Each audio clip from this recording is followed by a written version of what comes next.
Assalamualaikum warahmatullahi wabarakatuh.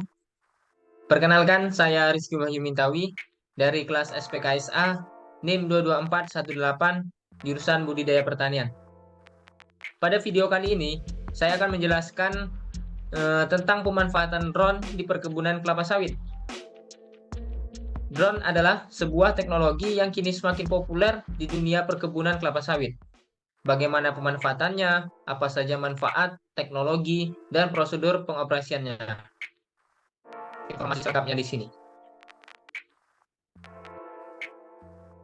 Drone di perkebunan kelapa sawit digunakan untuk mempermudah aktivitas di lahan. Adapun keuntungannya yaitu dengan menggunakan drone merubah tata cara kerja menjadi lebih efisien dan lebih efektif dalam membantu tugas-tugas sulit di lahan kelapa sawit. Bahkan sebelum menggunakan drone harus memperhatikan regulasi-regulasi yang ditetapkan pemerintah, baik itu izin terbang hingga keselamatan.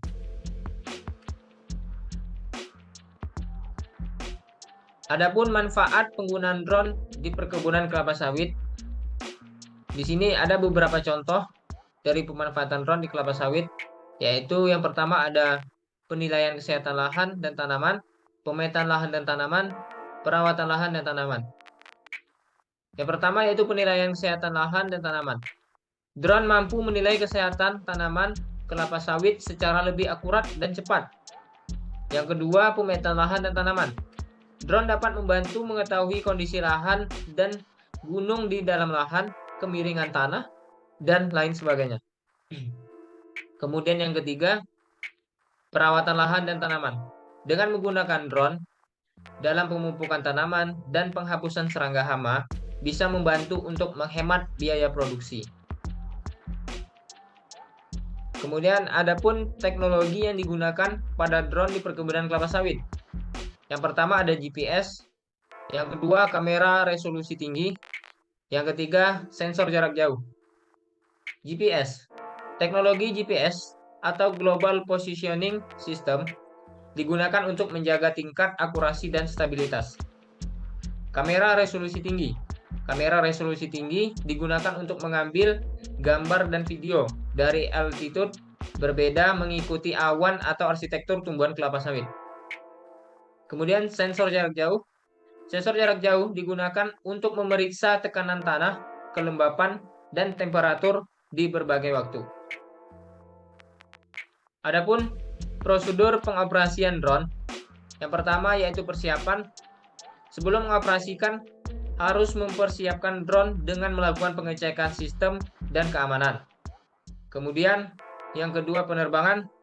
Penerbangan harus memperhatikan aturan penerbangan drone sesuai dengan regulasi dan rekam data penerbangan. Kemudian yang ketiga, pemeliharaan. Setelah penerbangan, drone harus dibersihkan dan diperiksa kerusakan untuk menjaga kualitas kinerja. Hasil dan efektivitas penggunaan drone. Biaya produksi lebih hemat, hasil lebih berkualitas, pengiriman yang tepat. Biaya produksi lebih hemat di sini yaitu drone membantu membuat kegiatan di perkebunan kelapa sawit lebih efisien dan efektif, sehingga menghasilkan biaya produksi yang lebih hemat dibandingkan cara konvensional. Kemudian hasil lebih berkualitas. Dengan teknologi yang semakin canggih, bisa membantu menghasilkan produk-produk yang lebih berkualitas dalam jumlah yang lebih banyak. Kemudian pengiriman yang tepat. Drone bisa membantu mengirimkan barang ke sentra produksi, ke berbagai area pertanian, dan masyarakat tanpa ada kendala yang berarti. Kemudian kesimpulan dan saran, dalam perkembangan zaman yang semakin maju, teknologi drone menjadi salah satu pilihan yang efektif untuk membantu kegiatan di perkebunan kelapa sawit. Dalam beberapa waktu, drone diyakini akan banyak digunakan untuk mendukung kegiatan perkebunan kelapa sawit. Saran kami, untuk menyediakan kursus bagi petani kelapa sawit yang akan memasukkan drone sehingga bisa meningkatkan pengetahuan dan keterampilan dalam pengoperasian drone. Baik, mungkin sekian presentasi dari saya mengenai pemanfaatan drone di perkebunan kelapa sawit. Semoga ini bisa membantu teman-teman dan menambah wawasan teman-teman sekalian. Baik, saya akhiri. Sekian dari presentasi saya. Lebih dan kurang saya mohon maaf. Wassalamualaikum warahmatullahi wabarakatuh.